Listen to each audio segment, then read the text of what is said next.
Barbara Oakley. Raqamlar uchun yaralgan idrok. Toshkent, 2024-yil. Ingliz tilidan Sarvinoz Qosimova tarjimasi. Barbara Oakleyning Raqamlar uchun yaralgan idrok kitobida aniq va tabiiy fanlarni o'rganishning samarali usullari keltirilgan. Turli hiylalar, masala yechish, tahlil va yodlashning noodatiy usullari bizga qo'l kelishi hamda fanlarga qiziqishimizni oshirishi shubhasiz. Kitobni o'qib, biz miyamizdagi neyronlar tarmog'ining chinakam egasi bo'lishga o'rganamiz. Shuningdek, miya ikkita rejimda ishlashi, chalg'ib turish foydalari hamda tasavvur kuchi haqida bilib olamiz. Qadrli o'quvchi, inson yaralibdiki, tevarak olamga katta qiziqish bilan boqadi. Yagona ongli mavjudot o'laroq asrlar davomida ohori to'kilmagan haqiqatlarni anglashga urinish barobarida olamning naqadar aniq qurilganligini idrok etadi. Aniqlikni his qilish, u haqdagi bilimlarni egallashga intilish mobaynida inson matematika bilan uzviy bog'liqlikda yashashini tushuna boshladi. Qimmatli e'tiboringizga taqdim etilayotgan kitob miyaning matematik faoliyati, kundalik hayotdagi muammolarning oson yechimi, noqulay vaziyatlardan oqilona chiqish yo'llari, bilim olishda zehnning o'rni va yangi bilimlarni egallash, o'zingizdagi ma'naviy resurslarni mustahkamlashning eng samarali usullari haqida siz bilan so'zlashadi.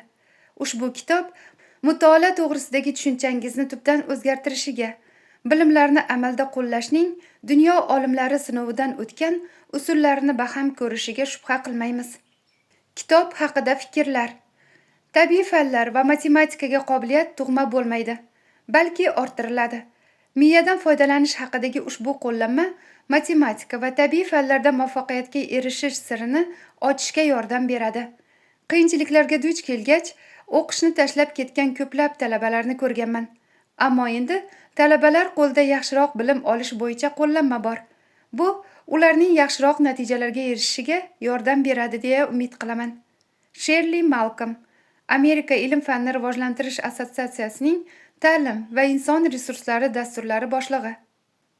Raqamlar uchun yaralgan idrok talabalarga ilm egariga minib olishga, chuqurroq va osonroq bilim olishga xizmat qiladi. Ushbu ajoyib kitob o'qituvchi va murabbiylar uchun ham foydali qo'llanmadir. Amerikada tabiiy fanlar va matematikani o'qitishni takomillashtirishga bo'lgan ulkan ehtiyojni hisobga olsak, Raqamlar uchun yaralgan idrok kitobi yaxshi topilmadir. Jeffrey Kanada, Harlem Children's Zone tashkiloti prezidenti. Chiranib emas, aqlni ishlatib mehnat qilish kerak deya maslahat berish oson.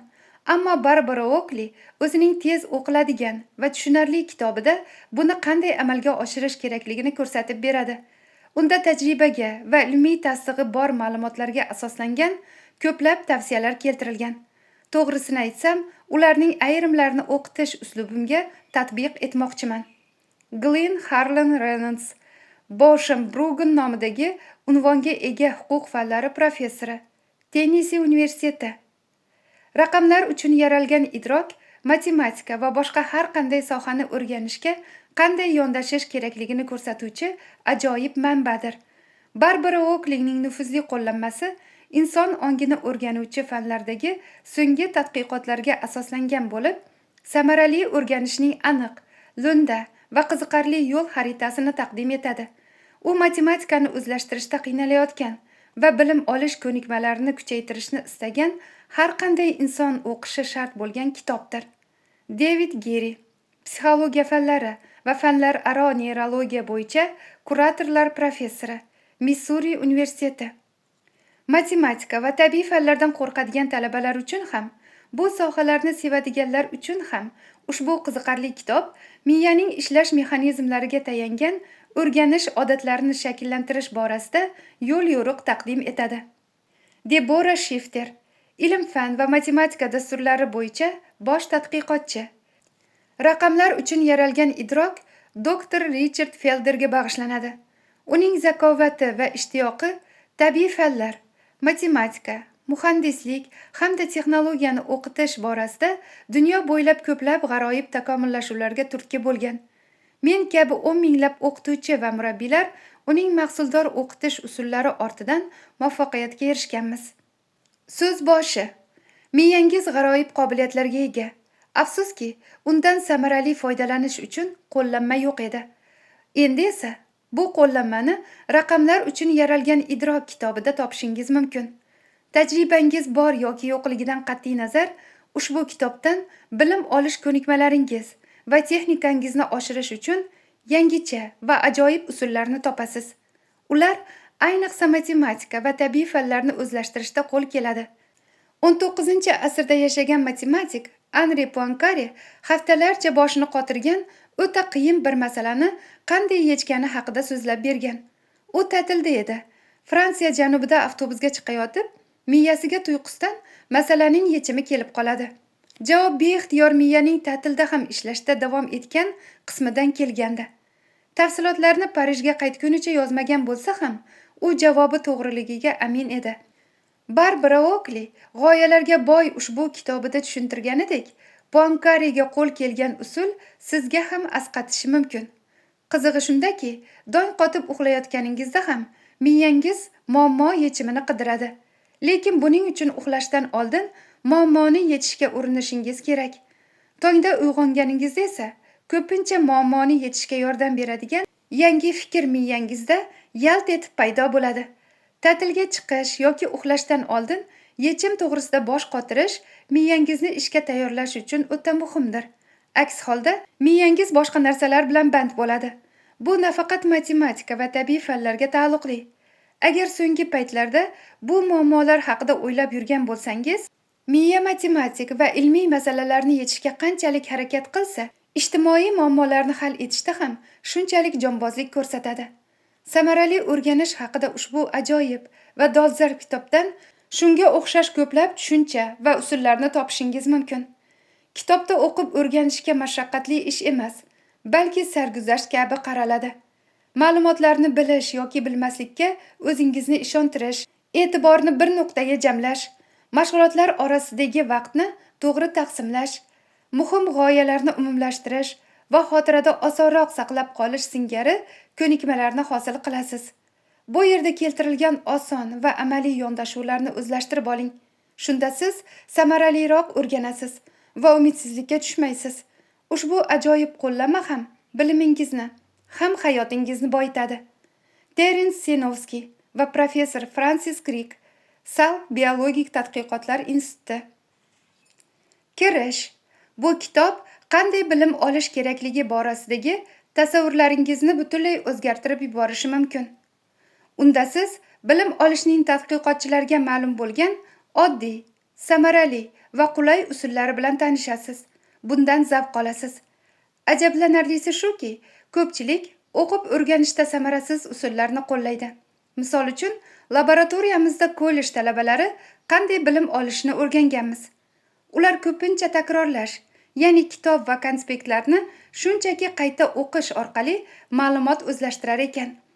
Men va boshqa tadqiqotchilar bu kabi passiv hamda yuzaki usul juda samarasizligi yoki umuman hech qanday naf bermasligiga guvoh bo'ldik. Biz buni behuda mehnat deb ataymiz. Talabalar mehnat qilyapti, lekin hech qanday samara yo'q. Passiv qayta o'qish ahmoqlik yoki dangasalikdan emas. Shunchaki kognitiv xatolik domiga tushib qolganmiz. Gap shundaki, mavzuni qayta va qayta o'qiganimizda u bizga tanish bo'lib qoladi.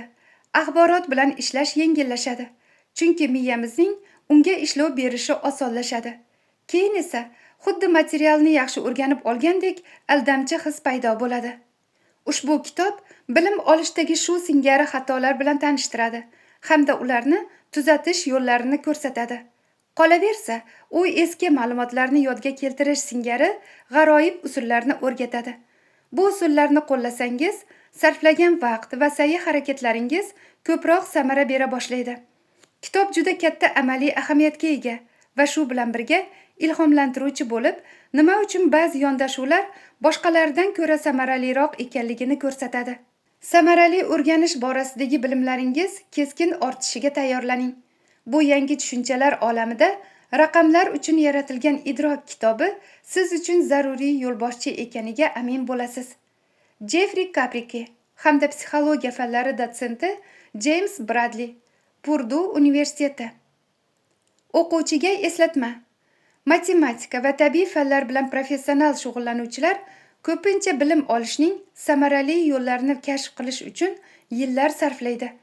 Kashf etishganda esa ajabo, ular o'zlari bilmagan holda matematika va boshqa fanlar sehrgarlarining sirli jamiyatiga qo'shilish marosimidan o'tgan bo'ladi. Men bu kitobda amaliyotga darhol tatbiq etsa bo'ladigan oson usullarni keltirdim. Professionallar yillar o'tib kashf qiladigan o'sha sir asrorlar endi qo'lingizda. Ushbu usullar yordamida matematika va tabiiy fanlardagi bilim darajangizdan qat'iy nazar fikrlashingiz va hayotingizni o'zgartira olasiz. Agar bu sohalar mutaxassisi bo'lsangiz, miyada kechayotgan jarayonlarga nazar tashlash sizga mustahkam bilim olishga katta turtki beruvchi g'oyalarni taqdim etadi. Tez ishlash bo'yicha noodatiy maslahatlar, dars qilish va masalalarni yechishda vaqtdan unumli foydalanish yo'llari shular jumlasidandir. Agar o'qishda qiyinchiliklarga duch kelayotgan bo'lsangiz, kitobdan to'g'ri yo'lga tushib olish uchun zarur amaliy usullar xazinasini topasiz. Qaysi sohada bo'lsa ham o'sishni istasangiz, bu kitob sizga yo'l ko'rsatadi. Bu kitob san'at va ingliz tilini sevuvchi, biroq matematikani o'lguday yomon ko'radigan yuqori sinf o'quvchisi. Matematika, tabiiy fanlar, muhandislik va biznes sohalarida yutuqlarga erishgan, biroq bilim egallash ko'nikmalariga yana yangi usullarni qo'shishni ko'zlab yurgan kollej talabasi. Farzandining matematikani o'zlashtirishda oqsashidan xavotirlanayotgan yoki uning matematika va boshqa fanlarda yuksak darajaga yetishishini istayotgan ota-onalar. Muhim sertifikat olish umidida topshirgan testidan o'ta olmay, tinkasi qurigan oddiy xodim. Do'konda tungi sotuvchilik qiladigan, lekin hamshira yoki hatto shifokor bo'lishni orzu qilgan inson. Saflari tobora kengayib borayotgan uyda tahsil oluvchi o'quvchilar. Nafaqat matematika, tabiiy fanlar, muhandislik va texnologiya, balki ta'lim, psixologiya va biznes bo'yicha ham o'qituvchi va professorlar. Endigidan bo'sh vaqt topib, kompyuter texnologiyalari sohasidagi yangi bilimlarni yoki oshpazlik san'atini egallamoqchi bo'lgan nafaqaxo'rlar va nihoyat, hamma narsadan oz bo'lsa ham o'rganishni xohlovchi barcha yoshdagi kitobxonlar uchun mo'ljallangan. Qisqacha aytganda, bu kitob siz uchun. Marhamat. Barbara Oakley, professional muhandis, Amerika tibbiy va biologik muhandislik instituti ilmiy xodimi, elektr va elektronika muhandislari institutidagi tibbiyot va biologiya muhandisligi jamiyati vitse-prezidenti. Eshikni oching. Muzlatgichni ochganingizda uning ichida paypoq to'qib o'tirgan zombiga duch kelishingiz ehtimoli qancha? Bu mendek hissiyotga beriluvchan, asosan tillarga qiziquvchi odamning muhandislik professori bo'lish ehtimoli bilan bir xil. Yoshligimda matematika va tabiiy fanlarni juda yomon ko'rardim. Yuqori sinflarda ularda doimo yiqilganman. Trigonometriyani o'rganishni esa qoloq talabalar uchun mashg'ulotlarga qatnab 26 yoshimda boshladim. Yoshligimda hatto soatga qarab vaqtni aytish ham menga murakkablik qilardi. Nega endi kichik mil soatni ko'rsatadi? Buni katta mil bajarish kerak emasmi? Axir soat mili daqiqa milidan muhimroq-ku. Soat 10 dan 10 daqiqa o'tganini ko'rsatyaptimi yoki 1 dan 50 daqiqa o'tganini? Doimo adashtirib yuborardim. Televizor esa men uchun soatdan ham muammoliroq edi. O'sha payt pult hali yo'q edi va men televizorni hatto qaysi tugma bilan yoqishni bilmasdim. Ko'rsatuvlarni faqat akam yoki opam yonimda bo'lgandagina tomosha qilardim. Ular nafaqat televizorni o'chirish va yoqishni, balki biz istagan ko'rsatuv qo'yilayotgan kanalga o'tkazishni ham bilishardi. Zo'ra, texnika bilan ishlashdagi no'noqligim hamda matematika va tabiiy fanlardan olgan ayanchli baholarimdan kelib chiqib, men faqat unchalik ham aqlli emasligim haqida xulosa chiqarishim mumkin edi. Har qalay, shu sohalarda texnik, ilmiy va matematik jihatdan o'zimni no'noq deb o'ylashim hayotimga ta'sir qilayotganini o'shanda anglamas edim. Barcha muammolarimning zamirida matematikani bilmasligim yotardi. Raqamlar va tenglamalar ko'zimga hayot uchun xavfli kasalliklardek ko'rinar va men ulardan iloji boricha o'zimni olib qochardim. O'sha paytlarda matematikani tushunishni osonlashtiruvchi usullar borligini bilmasdim. Bunday usullar nafaqat matematikani yaxshi bilmaydigan, balki bu sohada birmuncha yutuqlarga erishgan odamlar uchun ham foydalidir. Fikrlash tarzim o'zini matematika va tabiiy fanlarga iste'dodi yo'q deb hisoblovchi barcha odamlarga xos ekanini tushunmasdim. Hozir muammoyim ikki xil dunyoqarashda bo'lganini anglayapman. Ilgari esa ulardan faqat bittasiga tayanishni bilardim. Natijada qulog'im matematika kuyini eshitmasdi. Amerika maktablarida o'rgatiladigan matematikani ilm-fanning muqaddas onasi desa bo'ladi. U qo'shish bekatida qo'zg'alib, ayirish, ko'paytirish va bo'lish bekatlaridan o'tgancha mantiqiy tarzda nafislik bilan ko'tariladi. So'ngra matematik go'zallik osmonida parvoz qiladi. Biroq u yovuz o'gay onaga ham aylana oladi. Agar mantiqiy izchillikning biror bosqichida yanglishsangiz, u shafqat bilmaydi. Yanglishish esa oson. Notinch oila, charchagan o'qituvchi, kasal bo'lish sizni o'yindan chiqarishi mumkin. Mening misolimda esa qiziqish yoki iste'dodsizlik shunday oqibatga olib kelgan. 7-sinfda o'qiganimda oilamizda ko'ngilsizlik sodir bo'ldi. Belidan jiddiy jarohat olgan otam ishidan ayrildi. Biz shaharning qashshoq qismidagi maktabga o'tishga majbur bo'ldik. U yerda olifta matematika o'qituvchisi bizni qizib yotgan xonada soatlab karra jadvalini yodlashga majbur qilardi. Olifta janobning hech narsani tushuntirib bermasligi ahvolni og'irlashtirardi. U xato qilishimizdan rohatlanardi go'yo. Shu paytgacha matematika menga biror foyda keltirishiga ishonmagandim. Undan qochardim. Tabiiy fanlarga kelsak, ularda ham omadim chopmagan. Kimyo darsidagi birinchi tajribada o'qituvchi sherigim bilan menga qolgan sinfdoshlarimnikidan farqli moddalarni berdi. Boshqalar olgan natijalarga o'xshashi uchun ma'lumotlarni soxtalashtirganimizda esa u bizni rosa kalaka qilgan. Pasayib borayotgan baholarimni ko'rgan ota-onam meni o'qituvchidan qo'shimcha yordam olishga undadi. Ularning niyatlari xolis bo'lsa ham, mening o'z fikrim bor edi. Matematika va tabiiy fanlardan baribir foyda yo'q edi. Majburiy kurs ishlarining qirollari bo'lmish o'qituvchilarim esa bu fanlarni kallamga majburan kirgizishga bel bog'lashgandi. Mening g'olib chiqish usullarim o'rgatilayotgan mavzularning hech birini tushunmaslik va testlardan ataylab o'tmaslik edi. Tanlagan strategiyamni yengishning iloji yo'q edi. Mening boshqa qiziqishlarim bor edi.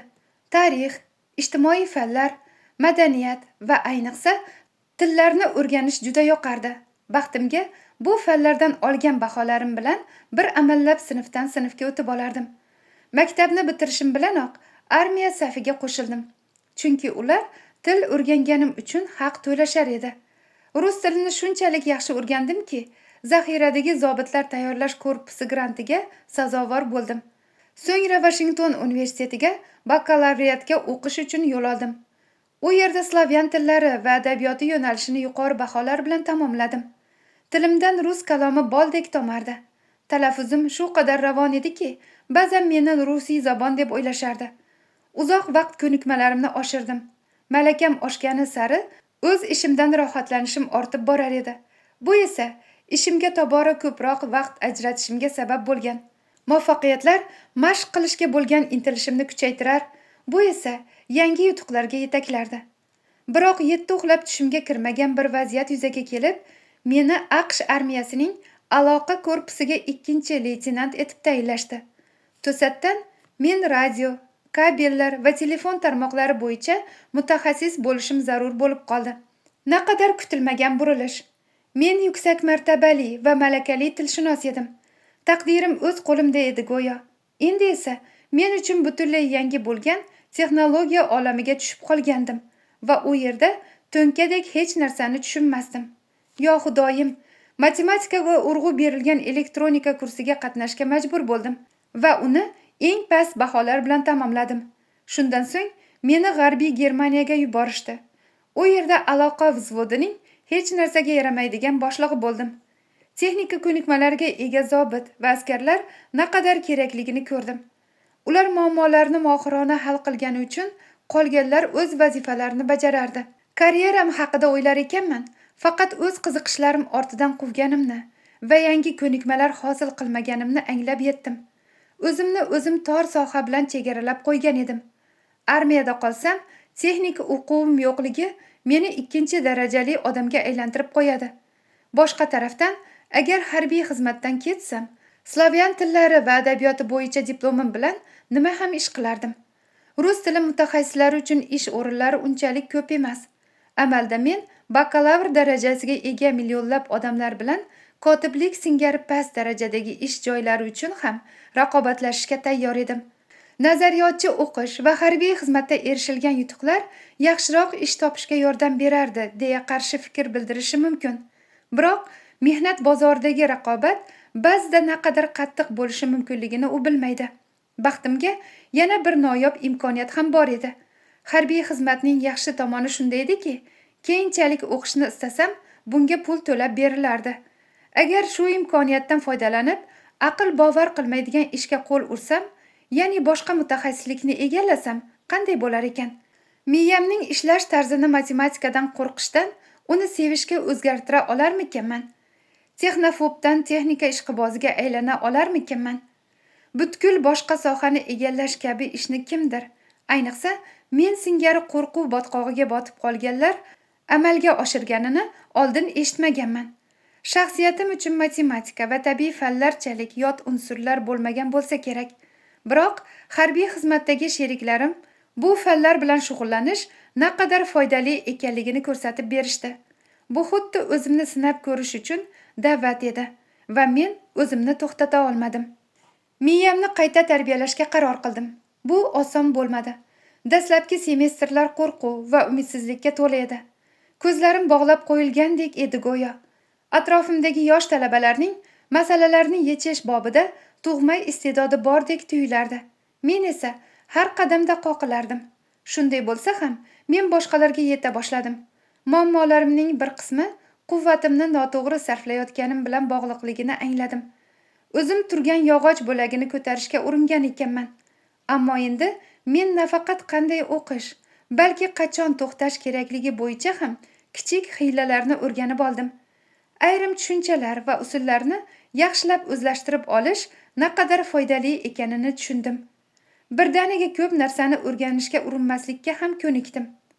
Amaliy mashg'ulotlar uchun yetarlicha vaqt ajratadigan bo'ldim. Bir semestrga tanlangan darslarim guruhdoshlarimnikidek ko'p bo'lmagan va ba'zida guruhdoshlarim ko'proq dars olgani uchun semestrni ertaroq bitirardi. Matematika va tabiiy fanlarni qanday o'rganish kerakligini o'rganganim sari ishim yengillashavergan. Eng qizig'i, xuddi chet tillarni o'rganganimdagi kabi bilimim ortib borgani sari qilayotgan ishim o'zimga tobora yoqardi. Qachonlardir matematikada anqovlar malikasi bo'lgan bu odam, ya'ni men elektr muhandisligi bo'yicha bakalavr darajasiga, keyinroq esa elektr va kompyuter muhandisligi bo'yicha magistr darajasiga erishdi. Oxir-oqibat termodinamika, elektromagnetika, akustika, fizik-kimyo singari turli-tuman sohalarda chuqur bilimlarni egallab, tizimli muhandislik bo'yicha fan doktoriga aylandim. Ilmiy darajam oshgani sari ishlarim ham yurishib ketavergan. Doktorlik ishiga kirishgan paytimga kelib, yuqori baholarni osonlik bilan olardim. Mayli, unchalik ham oson bo'lmagan. Chunki yuqori baholar uchun hali ham ter to'kar edim. Biroq qilishim kerak bo'lgan ishlarni endilikda aniq bilar edim. Endi muhandislik bo'yicha professorga aylangach, miyaning ichki tuzilishiga qiziqa boshladim. Ushbu qiziqish tabiiy ravishda yuzaga kelgan va bunga sabab miyaning ishlash tarzi bo'yicha tibbiy tekshiruvlar asosida muhandislik yotishidir. Endilikda men miyamni qanday qilib va nima sababdan o'zgartirganimni to'liqroq tushunaman. Sizga boshimdan o'tkazgan asabiylashish va umidsizliklarsiz samarali o'rganishga ham yordam beraman.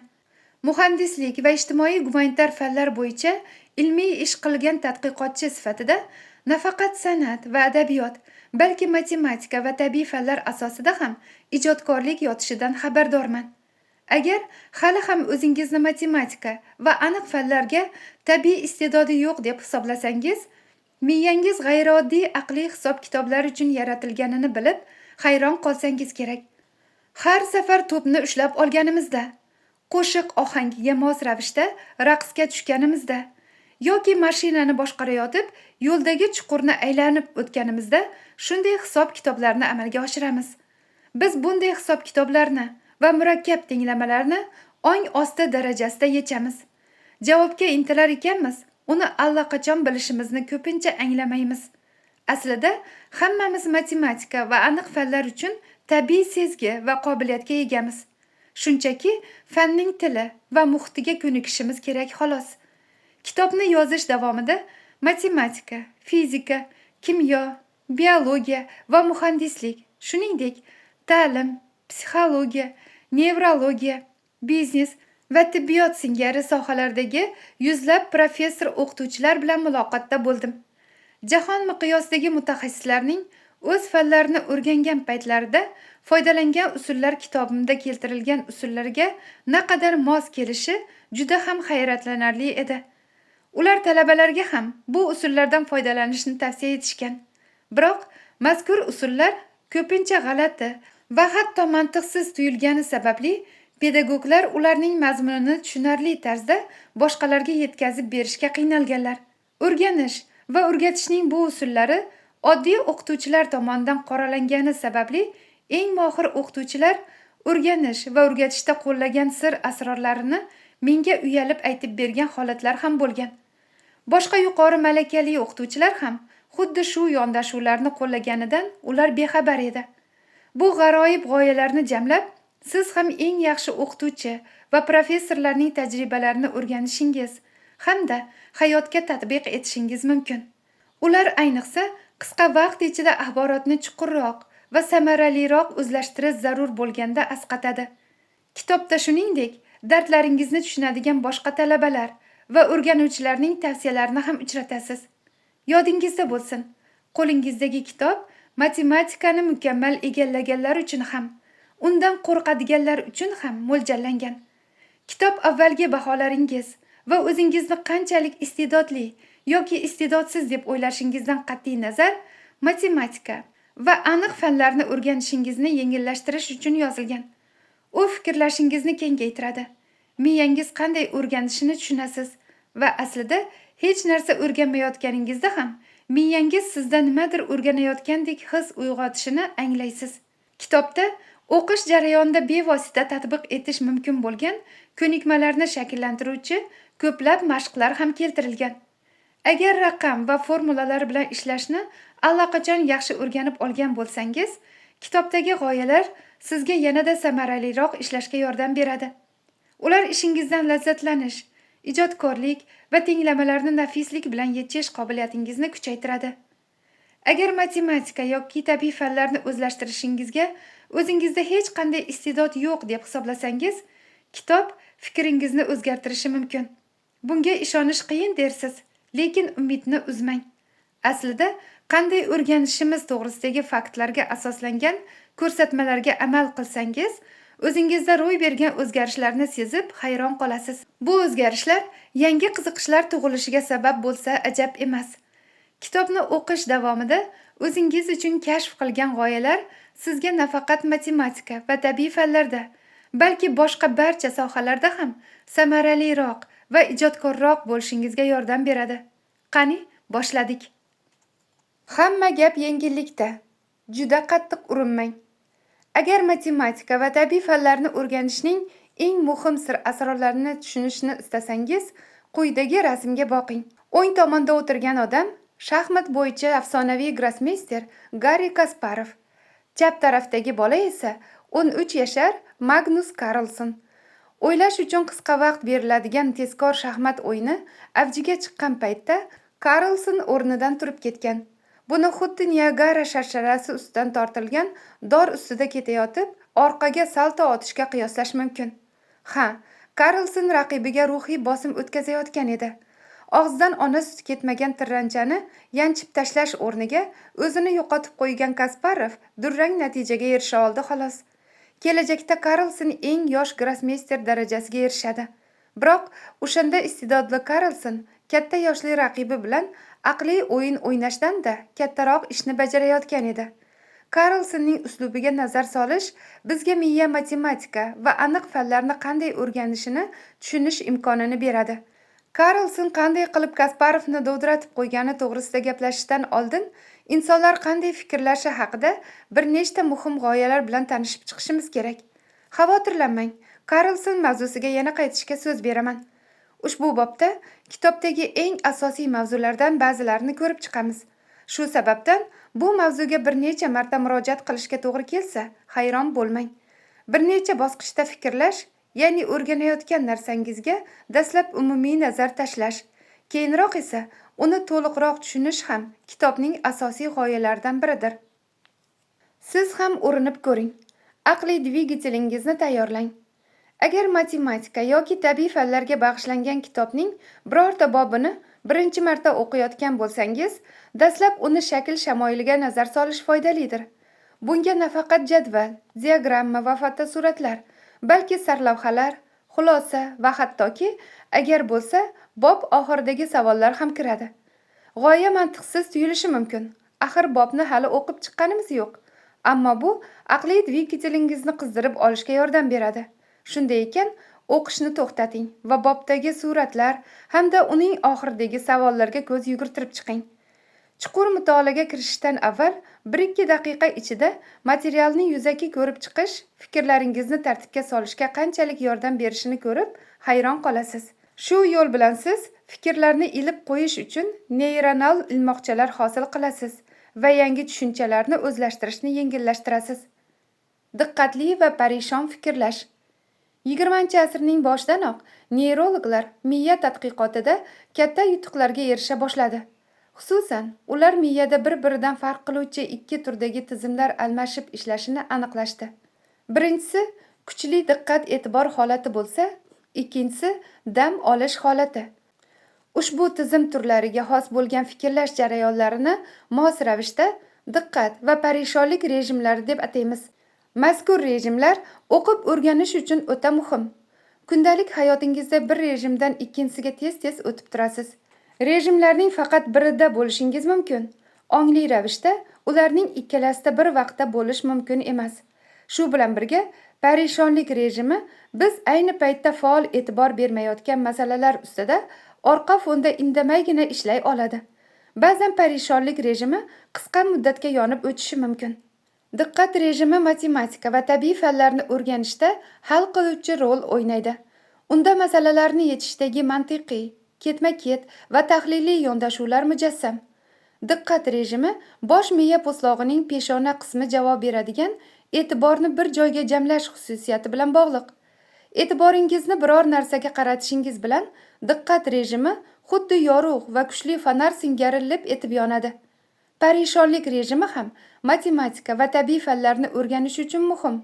U uzoq vaqtdan beri bizni o'ylantirib kelgan muammo bo'yicha yangi g'oya topish va umumiy manzarani ko'rishga yordam beradi. E'tiborni susaytirib, xayollarni o'z holiga qo'yganingizda parishonlik rejimi ishlayotgan bo'ladi. Bunday tanaffus miyaning turli qismlari bir-biri bilan bog'lanishi va yangi tushunchalar hosil bo'lishiga imkon beradi. Diqqat rejimidan farqli o'laroq, parishonlik rejimini miyaning aniq bir qismi bilan bog'lash qiyin. Uni butun miya bo'ylab tarqoq joylashgan deb tasavvur qilish mumkin. Parishonlik rejimidagi g'oyalar diqqat rejimi ishlashi davomida bajarilgan birlamchi fikrlash asosida yuzaga keladi. Parishonlik rejimi ishlashi uchun o'rganish neyron tarmog'ining butun miya, xususan ikkala yarim shar bo'ylab murakkab tarzda ishlashini talab etadi. Bu shuni anglatadiki, fikrlash va o'rganish diqqat hamda parishonlik rejimlarining shunchaki o'zaro almashinib turishi emas. Ammo xavotir olmang. Biz biologik mexanizmlarni chuqur tushunishimiz shart emas. Biz boshqacha yondashamiz. Diqqat rejimi zich pinbol qurilmasi. Diqqatli va parishon fikrlash jarayonlarini tushunish uchun keling, biroz pinbol o'ynaylik. Metaforik misollar matematika va tabiiy fanlarni o'rganishda juda ham samarali qurollardir. Eski pinbol o'yinida prujinali dastakni tortib, so'ng qo'yib yuborishingiz kerak. Natijada u to'pni kuch bilan uradi va qurilma ichidagi yumaloq rezina bamperlar tomon otadi. U yerda to'p betartib ravishda sapchiy boshlaydi. Navbatdagi rasmga qarang. E'tiborni bir muammoga qaratganingizda miya aqliy dastakni tortadi va fikrni otib chiqaradi. Bum! Bu fikr uchib chiqib, chapdagi rasmda keltirilgandek pinbol kabi sapchiy boshlaydi. Bu diqqat rejimidagi fikrlashdir.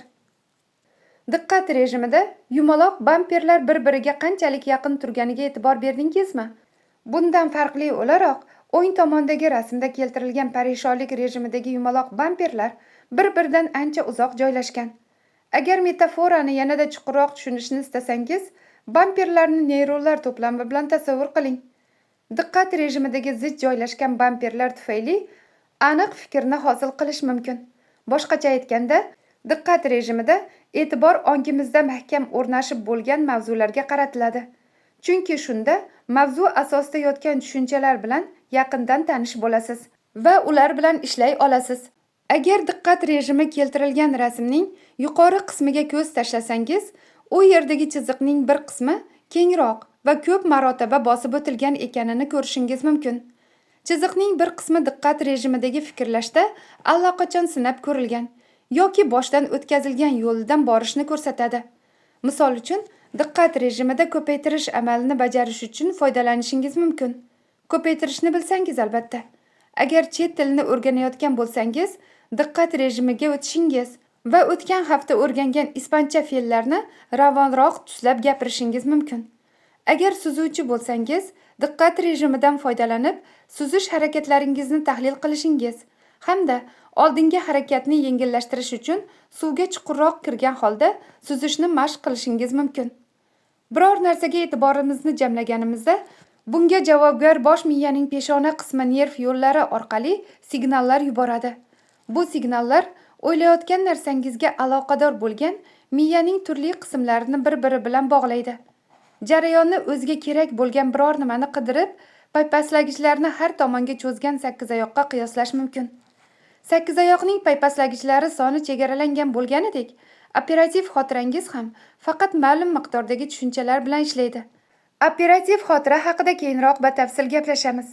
Masalani yechayotganda, uni miyaga kiritish uchun e'tiborni dastlab so'zlarga qaratasiz. Misol uchun, kitob o'qish yoki ma'ruzada yozib olgan qaydlaringizni varaqlash orqali. Diqqat sakkizayog'i diqqat rejimingizni ishga tushiradi. Masalani sinchiklab tahlil qilishni boshlar ekansiz, fikrlar zich bo'ladi va ular pinbol sharchasining sizga avvaldan tanish bo'lgan yo'llardan harakatlanishini ta'minlaydi. O'y-xayollaringizni avvaldan shakllangan yo'laklar orqali yelib yugurib, masalaning yechimini tezda topib oladi. Ammo matematika va tabiiy fanlarda kichik o'zgarish ham butun boshli masala o'zgarib ketishiga sabab bo'lishi mumkin. Shunda muammoni yechish ancha qiyinlashadi. Fikrning harakatini ko'rsatuvchi pinbol sharchasi prujinali dastakdan turtki oladi va rezina bamper qatorlar bo'ylab tartibsiz sapchiy boshlaydi. Hamda o'ngdagi parishon fikrlash tarzini ifodalaydi. Diqqatli yondashuv ma'lum muammo yoki tushunchaga butun diqqatni qaratishni talab etadi. Biroq ba'zan diqqat rejimida ishlayotganimizda yechimni chindan ham topishga imkon beruvchi fikrlar o'rniga miyaning butunlay boshqa qismidagi xato fikrlarga diqqatimizni qaratib qolamiz. Masalan, chapdagi rasmda tasvirlangan sharcha tepada joylashgan fikr yo'li bo'ylab sapchib yurganiga e'tibor bering. Bu fikr yo'li miyaning pastki qismidan uzoqda va u bilan hech qanday bog'lanishga ega emas. Tepadagi yo'lning bir qismi kengaygan holda tasvirlanganini ko'rishingiz mumkin. Sababi, avvalroq u yerdan o'xshash o'ylar o'tgan. Pastdagi fikr yo'li esa yangi, undan hali takror o'tilmagan. O'ng tomonda keltirilgan parishon yondashuv ko'pincha umumiy manzarani ko'rish bilan bog'liqdir. Bu rejim biror yangi narsani o'rganayotganingizda qo'l keladi. Ko'rinib turibdiki, parishonlik rejimi ma'lum bir muammoga e'tiborni ongli tarzda kuchli jamlash imkonini bermaydi. Biroq u to'g'ri javob yashiringan joyni tezroq topishga imkon beradi. Chunki bu rejimda sharcha yana bir bamperga urilishdan oldin uzoqroq masofaga bora oladi. Nega matematika va tabiiy fanlar qiyinroq? Matematika va tabiiy fanlarda masalani e'tiborni jamlagan holda yechish insonlar yoki til bilan bog'liq masalalarni diqqat rejimida hal etishga nisbatan ko'proq quvvat talab qiladi. Sababi, ehtimol matematik g'oyalar bilan ishlash insoniyatga ming yillar davomida shakllangan qobiliyat emasligidadir. Ustiga ustak, bunday g'oyalar tildagi odatiy tushunchalarga nisbatan anchagina mavhumroq. Albatta, biz matematika va tabiiy fanlar haqida tasavvurga egamiz. Biroq ulardagi mavhumlik va shifrlanganlik murakkablik darajasini bir necha pog'ona oshirib yuboradi. Mavhumlik deganda men nimani nazarda tutdim? Dalada o'tlab yurgan sigirni qo'l bilan ko'rsatib, uni qog'ozdagi S, I, G, I, R harflar bilan bog'lay olasiz. Xuddi shu ishni qo'shish belgisi, ya'ni plus bilan bajarib ko'ringchi. Bu belgi zamirida yotgan g'oyani ko'z bilan ko'rib bo'lmaydi va shu sababdan u mavhumroq tushunchadir. Shifrlanganlik deganda bir belgining ko'plab harakatlar yoki tushunchalarni anglata olishini nazarda tutdim. Masalan, ko'paytirish belgisi takroriy qo'shish amallarini ifodalaydi. Pinball misoliga qaytadigan bo'lsak, mavhumlik va shifrlanganlik bamperlarimizni yumshoq qilib qo'yadi.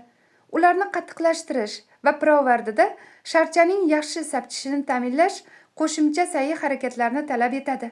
Shu sababdan sustkashlikka yo'l qo'ymaslik hamma fanlardan ham ko'ra matematika va tabiiy fanlar uchun muhimdir. Bu mavzuga keyinroq yana qaytamiz. Yuqorida keltirilganlardan tashqari matematika va aniq fanlar bilan bog'liq yana qiyinchiliklar bor. U Einstein effekti deb ataladi. Bunda xayolimizda turgan yoki birinchi kelgan fikr yangi va yaxshiroq g'oyalarni topishga xalal beradi. Pinball o'yinining rasmiga qarab guvoh bo'lganimizdek, sharcha, ya'ni fikr dastlab miyaning tepa qismiga ketib qoldi. Biroq yechimga eltadigan fikrlash yo'li pastda edi. Einstein nomi nemischa tilda o'rnatish degan ma'noni bildiradi. Uni muammoga birinchi marta duch kelganimizda boshqa fikrlar yo'liga to'siq o'rnatish deya eslab qolishimiz mumkin. Shu singari noto'g'ri yondashuvni tanlab qo'yish tabiiy fanlarda ancha oson. Chunki nima sodir bo'layotgani haqidagi dastlabki fikrlaringiz ba'zan haqiqatga to'g'ri kelmaydi. Yangi g'oyalarni o'rnatish bilan bir qatorda eski va noto'g'rilarni yoddan chiqarishimiz ham zarur. Einstein effekti tufayli talabalar ko'p qoqiladi. U ba'zida tabiiy ichki hislarimizni qayta ko'rib chiqishni taqozo etadi. Biroq ba'zida buni qanday boshlash kerakligini tushunish ham qiyin. Uyga berilgan topshiriq ustida bosh qotirib, bir joyda qotib turaveramiz. Chunki diqqat rejimidagi zich joylashgan bamperlar yechim yashirinishi mumkin bo'lgan joyga yetib borishga xalaqit beradi. Shu sababdan talabalar matematika va tabiiy fanlarni o'rganishda yo'l qo'yadigan asosiy xatolardan biri suzishni o'rganmay turib suvga sakrashdir. Boshqacha aytganda, ular darslikni o'qish, ma'ruzalarga qatnashish, onlayn darslarni tomosha qilish yoki tushunadigan odam bilan maslahatlashish o'rniga darhol masala ishlashga tushib ketishadi. Bu muvaffaqiyatsizlik formulasidir. Bu xuddi yechim aslida qayerda ekanini bilmay turib, diqqat rejimida sharchani har tarafga otib ko'rishga o'xshaydi. Haqiqiy yechimni qanday topish mumkinligini tushunish nafaqat matematika va tabiiy fanlarda masalalarni yechish, balki real hayotda ham muhimdir. Misol uchun, biroz izlanish, o'zingizga e'tiborli bo'lish va hatto o'z ustingizda tajriba o'tkazib ko'rish ham soxta ilmiy asosga ega mahsulotlar ortidan quvib, pulimiz va salomatligimizdan ajralib qolishimizning oldini oladi. Matematikadan biroz xabardor bo'lish esa uy kreditini to'lay olmaslik singari hayotingizga o'ta salbiy ta'sir ko'rsatuvchi holatlardan nari bo'lishga yordam beradi. Parishonlik rejimi keng pinball qurilmasi. Yuqorida keltirilgan parishonlik rejimidagi miyani ifodalovchi pinball mashinasini eslang. Undagi bamperlar bir-biridan uzoqda turgani esingizdami? Bu rejim miyangizga dunyoga kengroq nuqtai nazar bilan qarash imkonini beradi. Fikr bamperiga borib urilishdan oldin qanchalik uzoq yo'l bosib o'tishiga e'tibor berdingizmi? Aloqa punktlari bir-biridan uzoqda, bir fikrdan ancha yiroqda bo'lgan boshqasiga bir zumda o'tish mumkin. Albatta, bu rejimda aniq va murakkab g'oyalar haqida fikr yuritish qiyin. Yangi g'oyani tushunish yoki yangi muammoni yechishga harakat qilayotganingizda neyron yo'llarda to'g'ri yo'nalishni ko'rsatuvchi belgilar bo'lmaydi. Yechimni topish uchun miya bo'ylab ko'p va xo'p yurishingizga to'g'ri keladi. Bunday vaziyatda eng yaxshi tanlov esa parishonlik rejimidir. Diqqat va parishonlik rejimlari o'rtasidagi farqni fonar misolida ham tushunish mumkin. Fonar nuri bir tomonga yo'naltirilgan tarzda yonishi mumkin. Shunda yorug'lik kichik maydonga kuchli yo'nalib, uzoqqa yetib boradi. Fonarning nuri tarqoq bo'lishi ham mumkin. Bunda yorug'lik ko'proq joyga taralsa ham Aniq bir maydonga tushadigan yorug'lik unchalik kuchli bo'lmaydi. Yangi g'oyani tushunish yoki yangicha yechimni topishga harakat qilayotgan bo'lsangiz, yaxshisi aniq fikrlovchi diqqat rejimini o'chirib, umumiy manzarani ko'rishga imkon beruvchi parishonlik rejimini ishga tushiring.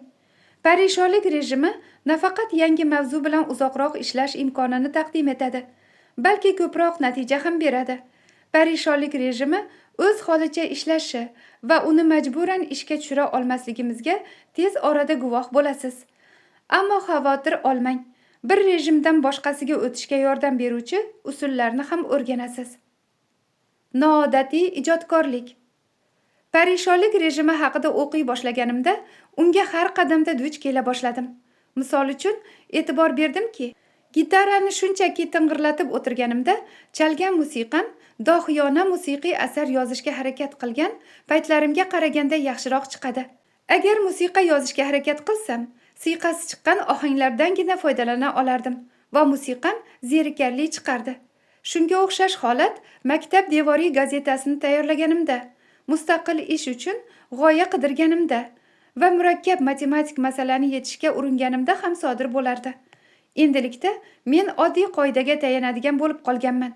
Miyani ijodiy fikrlashga qanchalik majburlasangiz, yaratilgan g'oyalarning originalligi shunchalik past bo'ladi. Shu paytga qadar bu qoidaning noto'g'riligini isbotlovchi holatga duch kelmadim. Bu shuni anglatadiki, hordiq chiqarish qattiq va samarali mehnatning ajralmas qismidir. Shon Uosel, kompyuter muhandisligi bo'yicha 1-kurs talabasi. Nimaga ikki xil fikrlash rejimi bor? Nima sababdan bizda aynan ikki turdagi fikrlash rejimi mavjud? Savolning javobi umurtqali jonzotlar omon qolish va avlod qoldirishda duch keladigan ikkita asosiy muammo bilan bog'liq. Misol uchun, qush yerdan don qidirayotgan paytda e'tiborni cho'qiyotgan narsaga qaratish kerak. Shu bilan bir vaqtda u yirtqich qushlar, masalan, qarchig'ayga o'lja bo'lib qolmaslik uchun osmonga ko'z tashlab turishi ham zarur. Bir-biridan keskin farq qiladigan bu ikki vazifani qanday qilib bir vaqtda bajarish mumkin? Ishni taqsimlash yo'li bilan albatta. Miya yarim sharlaridan biri cho'qiyotgan donni tekshirishga yo'naladi. Ikkinchisi esa osmonda xavf bor yoki yo'qligini tekshirib turadi. Yarim sharlarning har biri tevarak atrofni turlicha qabul qilishga moslashganda omon qolish imkoniyati ortadi. Agar qushlarni kuzatsangiz, ular donni cho'qilab, so'ng atrofga qarab qo'yishadi. Ularda xuddi diqqat va parishonlik rejimlari almashinib turgandek ko'rinadi go'yo.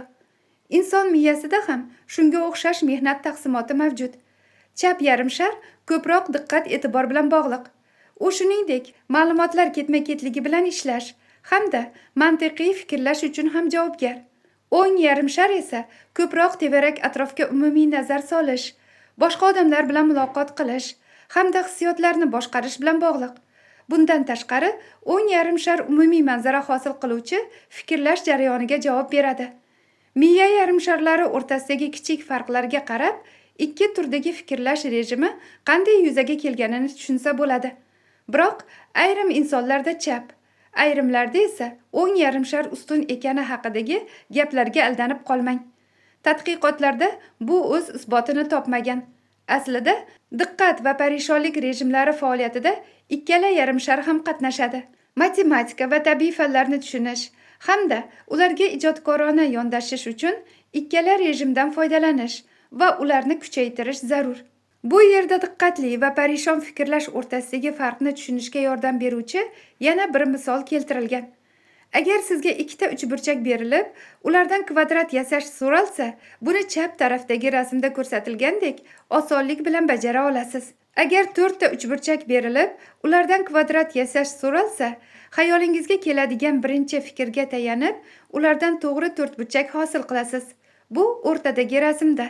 Chunki sizda diqqat rejimi ishga tushib bo'lgan va siz unga ergashishga moyilsiz. O'ng tomondagi rasmda ko'rsatilgani kabi kvadrat hosil qilish uchun g'ayri-shuuriy tarzda parishonlik rejimiga o'tish va shakllar o'rnini butunlay o'zgartirish talab etiladi. Murakkab muammoni hal qilish uchun avvalambor e'tibor va qattiq mehnat kerakligini o'z tajribamizdan bilamiz. Biz buni hali boshlang'ich sinflarda o'rganganmiz. Qizig'i shundaki, parishon fikrlash ham muammoni, ayniqsa murakkab muammolarni hal qilishda muhim rol o'ynaydi. Biroq masalani hal qilishga e'tiborimizni ongli ravishda qaratishga davom etar ekanmiz, parishonlik rejimi ishga tushmaydi. Tushunmovchilikni quchoq ochib kutib oling. Tushunmovchilik o'rganish jarayonining ajralmas qismidir. Muammoni yechishga uringan talabalar buni qanday qilishni bilmasa, o'zlarini fanni bilmaydigandek his qiladi. A'lo baholarga o'qib yurgan talabalarga bu ayniqsa qattiq ta'sir etadi. Ular yuqori sinflarda yaxshi baholarni osongina olib yurganlarida nimanidir tushunmay qolish tabiiy va zarur ekanini unutib qo'yishadi. Biroq o'rganish jarayoni aynan tushunmovchilikdan chiqish yo'llarini topishdan iborat. Savolni to'g'ri qo'ya olish 80% yechim degani. Aynan nima sizni chalg'itayotganini tushunganingiz zahoti katta ehtimol bilan to'g'ri javobga kelgan bo'lasiz. Kenneth Leopold, faxriy professor, kimyo kafedrasi, Minnesota universiteti. Sodda qilib aytganda, har qanday sohada muammoni hal etish bir-biridan butunlay farq qiladigan ikki rejimni uyg'unlashtirishni talab etadi. Ulardan biri qabul qilingan muammoni qayta ishlaydi va olingan natijani boshqa rejimga uzatadi. Miyangiz ongli yechim sari yo'l qidirar ekan, u axborotni bir rejimdan ikkinchisiga o'tkazib turadi. Bu jarayon barcha jiddiy masalalarni yechish uchun hal qiluvchi ahamiyatga ega. Bu yerda keltirilgan tavsiyalar matematika va tabiiy fanlarni o'rganish jarayonini tushunish uchun nihoyatda foydalidir. Ammo ular chet tillari, musiqa va yozuvchilik singari boshqa sohalarda ham qo'l kelishini tushungan bo'lsangiz kerak. Siz ham urinib ko'ring. Rejimlarni almashtirish. Quyida diqqat rejimidan parishonlik rejimiga o'tib ko'rish imkonini beruvchi aqliy mashq keltirilgan. Faqatgina 3 ta tanganing joyini o'zgartirib, pastga yo'nalgan uchburchak hosil qila olasizmi? Diqqat e'tiboringizni aniq bir narsaga qaratmay, miyangizni bo'sh qo'ysangiz, yechimni osonlik bilan topasiz. Shuni ham bilingki, bu masalaning yechimini ayrim bolalar bir zumda topadi. Ayrim o'ta aqlli professorlar esa uzoq harakat qilib, oxiri taslim bo'ladi. Savolning javobini topish uchun ichingizdagi yosh bolani uyg'otish yordam beradi. Ko'pchilikni suskashlik odati qiynaydi. Kitobda ushbu salbiy odat bilan samarali kurashish borasida hali yana ko'p suhbatlashamiz. Hozircha faqat bir narsani eslab qoling. Har safar suskashlik qilganingizda sizda faqat yuzaki diqqat rejimida o'rganish uchun vaqt qoladi. Bundan tashqari stress ko'payadi. Chunki yoqimsiz tuyulayotgan ishni qilmaslikning iloji yo'qligini ich-ichingizdan sezasiz. Qisqa vaqt ichida hosil bo'lgan neyronli bog'lanishlar kuchsiz va noizchil bo'lib, tez orada yo'qoladi. Natijada mustahkam poydevor qura olmaysiz. Matematika va tabiiy fanlarda bu ayniqsa og'ir oqibatlarga olib kelishi mumkin. Agar imtihonga oxirgi daqiqada tayyorgarlik ko'rsangiz yoki uy vazifasini tezgina bajarishga urinsangiz, o'rganish rejimiga o'tish, murakkab tushunchalarni o'zlashtirish hamda o'rgangan mavzu ichidagi bog'liqliklarni topishga vaqt qolmaydi. Siz ham urinib ko'ring. E'tiborni qisqa vaqtga, biroq kuchli jamlash. Agar aksariyat insonlar kabi ishni orqaga suradiganlar sirasiga kirsangiz, sizga bir maslahat bor. Ovoz yoki yorug'lik signallarini chiqarib, sizni chalg'itishi mumkin bo'lgan har qanday qurilmani, masalan, telefon, kompyuter va hokazolarni o'chirib qo'ying. So'ng taymerda 25 daqiqani belgilang.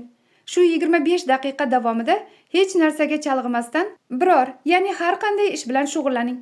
Ishni oxiriga yetkaza olishingiz haqida xavotirlanmang. Faqat ish haqida o'ylang.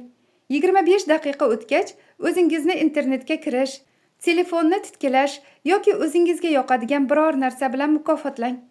Ish qanchalik muhim bo'lsa, mukofot ham shunchalik muhim. E'tibor jamlangan 25 daqiqa qanchalik mahsuldor bo'lganini ko'rib hayron qolasiz. Ayniqsa, ishni tamomlash haqida emas, balki faqat vazifa haqida o'ylasangiz. Bu usul pomidor texnikasi deb ataladi va u 6-bobda to'liqroq yoritilgan. Ushbu yondashuvni yanada kuchliroq bir tarzda qo'llasa bo'ladi. Bugun qilgan bitta eng muhim ishingiz haqida kechki payt o'zingizga hisobot berishingiz kerak. Bu qaysi ish bo'lgani ma'qul?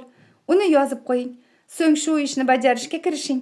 O'zingiz muhim deb hisoblagan bir yoki bir nechta vazifani bajarish uchun Kun davomida 3 marotaba shunday 25 daqiqalik sessiyalardan foydalaning. Kun oxirida qilinishi kerak bo'lgan ishlar ro'yxatidan bajarganingizni o'chirib tashlang va yutuqlaringizdan bahramand bo'ling. Shundan keyin ertaga qilinishi kerak bo'lgan ishlar ro'yxatini tuzing. Bu singari barvaqt tayyorgarlik ertaga vazifalarni qanday bajarish mumkinligini belgilab olish uchun parishonlik rejimining ertaroq ishga tushishiga sabab bo'ladi. Umumlashtiramiz. Miyamiz fikrlash uchun bir-biridan keskin farqlanuvchi ikki xil jarayon, ya'ni diqqat va parishonlik rejimlaridan foydalanadi. Biz bir rejimdan ikkinchisiga o'tib turamiz, deya xulosa qilishimiz mumkin. Yangi muammo yoki tushuncha ustida birinchi marta bosh qotirganimizda o'zimizni bir joyda qotib qolgandek sezishimiz tabiiy hol. Yangi g'oyani tushunish yoki masala yechish uchun dastlab diqqatni jamlash qanchalik muhim bo'lsa, keyinroq diqqatimizni o'rganmoqchi bo'lgan narsalarimizdan chalg'itish ham shunchalik ahamiyatli. Einstellung effekti noto'g'ri fikrga o'ralashib qolish tufayli muammoni yecha olmaslik yoki yangi g'oyani tushunmaslikni anglatadi. Diqqat rejimidan parishonlik rejimiga o'tish effekt ta'siridan xalos bo'lishga yordam beradi. Shu sababli ba'zan aqlan qayishqoq bo'lish kerakligi yodingizda bo'lsin. Muammoning yechimini topish yoki g'oyani tushunish uchun fikrlash rejimini o'zgartirish zarur bo'lib qolishi mumkin. Muammoni hal qilishdagi dastlabki to'g'ri yondashuv bilan haqiqatdan ancha uzoqqa bora olasiz. To'xtang va eslang. Kitobni yoping va uzoqqa qarang. Ushbu bobda keltirilgan asosiy g'oyalar qaysi? Bu usulni ilk bor qo'llaganingizda ko'p g'oyalarni eslay olmasangiz, tushkunlikka tushmang. Usulni mashq qilib borganingiz sari o'qish uslubingiz o'zgarib, ko'proq narsa yodda qolganini sezasiz. O'rganish qobiliyatingizni kuchaytiring. Birinchisi, parishonlik rejimida ekaningizni qanday bilasiz? Bu rejimda nimalarni his qilasiz? 2. Muammo haqida ongli fikr yuritayotgan paytingizda qaysi rejim ishlaydi? Qaysi biri bloklanadi? Blokdan xalos bo'lish uchun nimalar qila olasiz? 3. Einstellung effektini boshdan o'tkazgan onlarni eslang. Avvalroq o'rnashib qolgan, biroq noto'g'ri bo'lgan tushunchadan qanday xalos bo'lgansiz? 4. Diqqat va parishonlik rejimlarini fonardan taraladigan yorug'likning shakli misolida tushuntirib bering. Yorug'lik qaysi shaklda chiqsa, uzoqni ko'ra olasiz. Qay holatda kengroq, lekin qisqa masofaga maydon yoritiladi. 5. Nimaga matematika va tabiiy fanlarni o'rganayotganlar ba'zan suskashlik hamda ishni ortga surish muammosiga yo'liqadi? Joydan qo'zg'alish. Iqtisodiyot yo'nalishining bitiruvchi kurs talabasi Nadia Noumehididan maslahatlar. Oliy matematikani o'qishni 11-sinfda boshlaganimda, u xuddi qo'rqinchli tushga o'xshardi. U avval o'rganganlarimdan shunchalik katta farq qilardiki, uni qanday o'rganish mumkinligini ham bilmas edim. Har doimgidan ham uzoqroq va qattiqroq shug'ullana boshladim. Biroq qancha masala ishlamay yoki kutubxonada necha soat o'tirmay hech narsani o'rgana olmasdim. Oxir-oqibat shunchaki yodlash mumkin bo'lgan narsalar bilan qanoatlanadigan bo'ldim. Universitetga kirish imtihonida natijalarim yaxshi chiqmaganini aytmasam ham bo'ladi. Keyingi 2 yil davomida matematikaga yaqin ham yo'lamadim. Universitetning 2-kursida esa yana oliy matematika darsiga qatnashdim va uni 4 bahoga bitirdim. 2 yil ichida aqlliroq bo'lib qoldim deb o'ylamayman. Biroq fanga yondashuvim butunlay o'zgargandi. Yuqori sinflarda diqqat rejimida qotib qolgan bo'lsam kerak. Einstellung effekti. Agar shu yo'sinda ishlayversam, bir kun kelib fanni tushuna boshlashimga ishonardim. Hozirda men talabalarga matematika va iqtisodiyotdan qo'shimcha dars o'tyapman. Ular muammoni tushunish o'rniga yechimni topishda yordamchi detallarni izlash bilangina band bo'lishadi. Menimcha, insonga qanday o'ylashni o'rgatib bo'lmaydi. Axir o'ylash jarayoni shaxsiy sarguzasht kabidir. Shunday bo'lsa ham, quyida menga dastlab murakkab yoki tushunarsiz ko'ringan g'oyalarni tushunishga yordam bergan bir qancha usullarni keltiraman.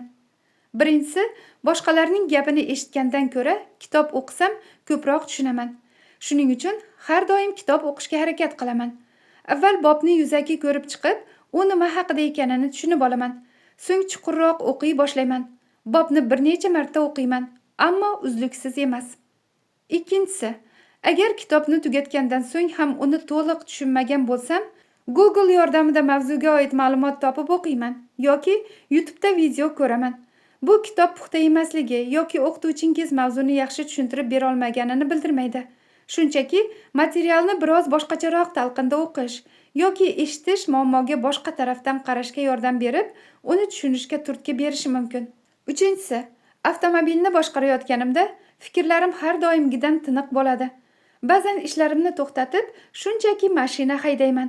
Bu juda ham foyda beradi. Biror narsa bilan band bo'lishim zarur. Agar hech narsa qilmay o'ylab o'tiradigan bo'lsam, yo zerikib qolaman, yo boshqa ishlarga chalg'ib ketaman va fikrimni jamlay olmayman. 3-bob. O'rganish bu yaratish. Tomas Edisonning tovasi. Tomas Edison tarixdagi eng mahsuldor kashfiyotchilardan biri bo'lib, uning nomiga 1000 dan ortiq patent rasmiylashtirilgan. Uning ijodkorlik qobiliyatiga hech narsa xalaqit bera olmagan. Hatto uning laboratoriyasi to'satdan boshlangan dahshatli yong'inda kul bo'layotgan bir paytda u yangi, yanada kattaroq va yaxshiroq laboratoriyaning loyihasini chizish bilan band edi. Xo'sh, u qanday qilib shu qadar yaratuvchan bo'la olgan? Savolning javobi Edisonning bir fikrlash rejimidan boshqasiga o'tishga ko'mak beruvchi antiqa usullarda yashiringanligiga tez orada guvoh bo'lasiz. Diqqat va parishonlik rejimlarini almashtirish. Agar biroz chalg'ib, ozroq kutilsa, ko'pchilikda diqqat rejimi tabiiy ravishda parishonlik rejimi bilan almashadi. Buning uchun sayrga chiqish, biroz mizg'ib olish yoki sport zaliga borishingiz mumkin. Yoki miyaning boshqa qismlarini faollashtiruvchi ishlar bilan shug'ullanishingiz mumkin. Masalan, musiqa tinglash, ispan tilidagi fe'llarni tuslash, uy hayvonining katagini tozalash. Asosiysi, miya muammo haqida o'ylashdan to'xtaguncha boshqa bir ish bilan chalg'ish. Agar maxsus usullarni qo'llamasak, bunga bir necha soat vaqt ketadi. Menda buncha vaqt yo'q deb o'ylayotgan bo'lsangiz kerak. Vaqtingiz bor. Shunchaki qilishingiz kerak bo'lgan boshqa ishlarni bajaring va ular orasida biroz dam oling. Ijodkorlik bo'yicha ekspert Howard Gruberning fikricha, quyidagi 3 vositadan biri ko'pincha ish beradi. Bu uyqu, cho'milish yoki avtobusda yurish. 19-asr o'rtalarida yashagan nihoyatda mahsuldor kimyogar Alexander Williamson bir narsaga e'tibor qaratgan. Bir marta piyoda sayr qilish uning ishiga bir hafta laboratoriyada ishlagandan ko'ra ko'proq foyda bergan. Uning baxtiga o'sha paytlarda smartfonlar bo'lmagan. Yayov sayr qilish ko'plab sohadagi insonlarning ijodkorligini oshirgan. Jane Austen, Carl Sandburg va Charles Dickens kabi ko'plab yozuvchilar uzoq sayrlar davomida o'z ilhom parilarini topishgan. Oldingizdagi muammodan chalg'iganingizdan so'ng parishonlik rejimi ishga tushadi va u yechimni topish uchun umumiy manzarani hosil qila boshlaydi. Tanaffusdan so'ng muammoga qayta e'tibor berganingizda yechim qanchalik oson bo'lganini ko'rib hayron qolasiz. Hatto javobni topmagan taqdiringizda ham masalani avvalgidan ancha ko'proq tushunasiz.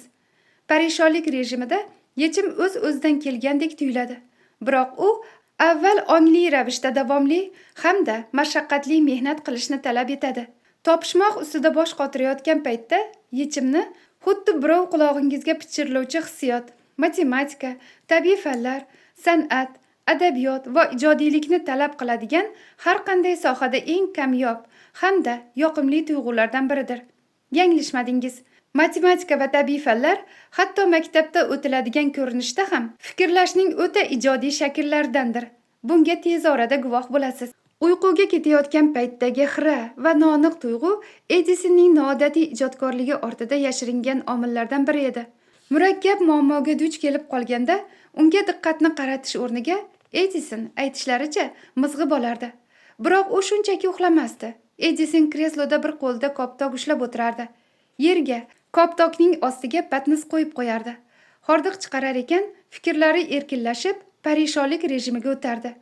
Ushbu misol ko'rsatadiki, uyquga ketish muammoga yechim qidirishda yoki har qanday ijodiy ishda miyani parishon fikrlashga o'tkazishning yaxshi usulidir.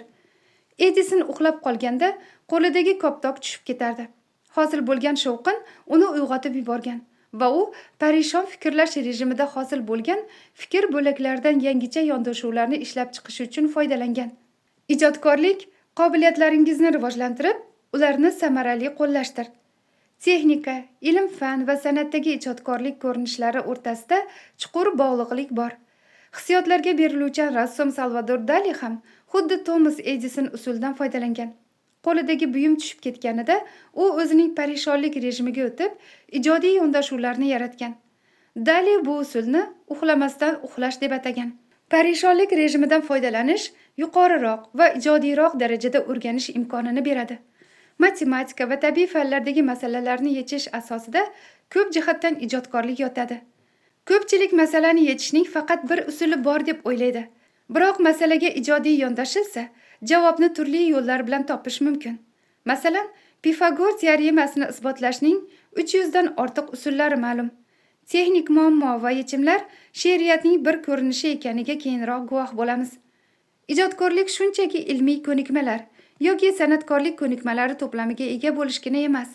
Bu qobiliyatlaringizni rivojlantirish va ulardan foydalanishdir. Ko'pchilik ijodkor emasman deb yanglishadi. Barchamiz neyronli bog'lanishlarni hosil qilish hamda xotiramizga tayanib yangi g'oya yaratish qobiliyatiga egamiz. Garchi bunday g'oyaga avval duch kelmagan bo'lsak ham, ijodkorlikni tadqiq etayotgan olimlar Liam Gabora va Apara Ranjan buni ijodkorlik sehri deya ta'riflaydi. Miya qanday ishlashini bilish ayrim o'y-fikrlaringizning ijodkorona tabiatini yaxshiroq tushunishga yordam beradi. Siz ham urinib ko'ring. E'tiborlilikdan parishonlikka. Quyidagi gapni o'qib, unda nechta xato borligini toping. Ushbu gapda 3 ta xato bor. Dastlabki 2 xatoni diqqat rejimidan foydalanib oson topish mumkin. 3-chi paradoksli xatolik esa yondashuvni o'zgartirib, masalaga parishonroq boqqaningizda ko'zga tashlanadi. O'rganish uchun rejimni o'zgartirish. Edison haqidagi hikoya yana bir jihatni yodimizga soladi. Matematika va tabiiy fanlardagi xatolarimizdan ko'p narsa o'rganamiz. Yodda tutingki, xatolaringizni bilish o'sishingizga yordam beradi. Shunday ekan, xatolaringizni topganingizda sizda qoniqish hissi bo'lsin. Edison bu borada shunday degan: "Men muvaffaqiyatsizlikka uchramadim. Shunchaki ish bermaydigan 10 ming usulni kashf etdim." Xatolardan qochib qutulib bo'lmaydi. To'siqlardan o'tish uchun topshiriqlar ustida ishlashni imkon qadar ertaroq boshlang. Shuningdek, agar qilayotgan ishingizdan chinakamiga rohatlanmayotgan bo'lsangiz, mashg'ulotlar davomiyligi qisqa bo'lsin. Yodingizda tursin, tanaffus vaqtida ham parishonlik rejimi ishlayotgan bo'ladi. Qanday zo'ra, mashg'ulotni u qiyin tuyula boshlamagunicha davom ettirasiz. Ayrimlar o'zlarini hech qachon parishonlik rejimiga o'tolmaydi deb hisoblaydi. Ammo bu ham noto'g'ri. Aniq bir nima haqida bosh qotirmay, hordiq chiqarayotgan paytingizda miya o'zining tabiiy holatiga, ya'ni parishonlik rejimiga o'tadi. Shunday ekan, bu hammaning qo'ldan keladi. Parishonlik rejimiga murakkab muammoni hal qilish imkonini beruvchi eng samarali va muhim omil uyqu bo'lsa kerak.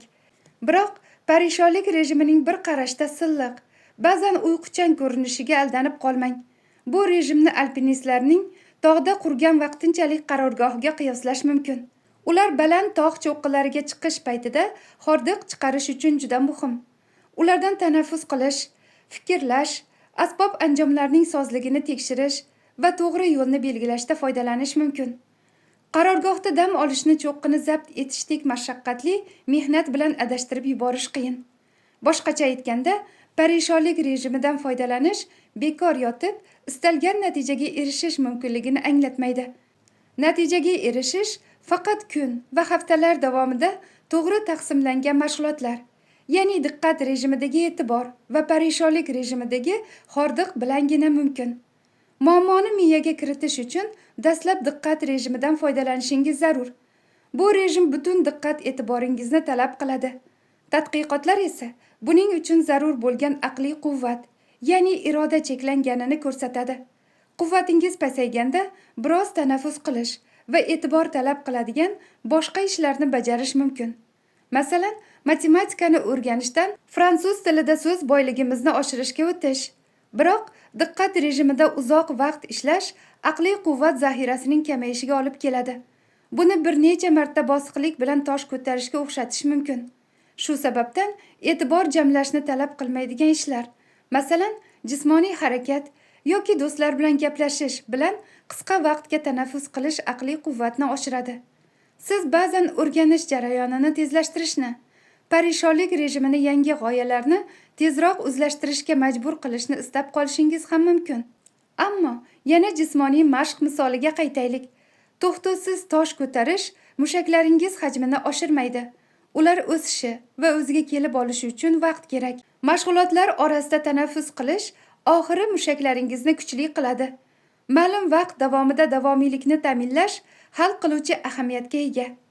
Diqqat rejimidagi qattiq mehnatdan keyin o'zingizni parishonlik rejimi bilan siylang. Parishonlik rejimini faollashtiruvchi asosiy usullar: sport zaliga borish, futbol yoki basketbol o'ynash, yugurish, sayr qilish yoki suzish, raqsga tushish, mashinada aylanish, haydovchi yoki yo'lovchi bo'lib, rasm chizish, vanna yoki dush qabul qilish, musiqa, ayniqsa so'zlari bo'lmagan kuylarni tinglash, o'zingiz biladigan musiqani chalish, meditatsiya bilan shug'ullanish yoki ibodat qilish. Uxlash eng kuchli parishonlik rejimi hisoblanadi. Parishonlik rejimini faollashtiruvchi quyidagi usullardan faqat qisqa vaqt mukofot sifatida foydalanish tavsiya etiladi. Chunki ular sizni avvalgidan-da kuchliroq diqqat rejimiga solib qo'yishi mumkin. Bular video o'yinlar o'ynash, internetda o'tirish, do'stlar bilan suhbatlashish, kimgadir oddiy ishni bajarishga yordamlashish, tinchlantiruvchi kitob o'qish, do'stlar bilan yozishish, kitob yoki teatrga borish, televizor ko'rish. Uxlab qolganingizda pultni tushirib yuborish hisobga o'tmaydi. Iqtidorli talabalarga yetib olishga urinmang. Matematika va tabiiy fanlarni endi o'rganishga kirishgan talabalar ilg'or talabalarning yutuqlariga qarab, ular bilan tengma-teng yurishim shart deb hisoblaydi.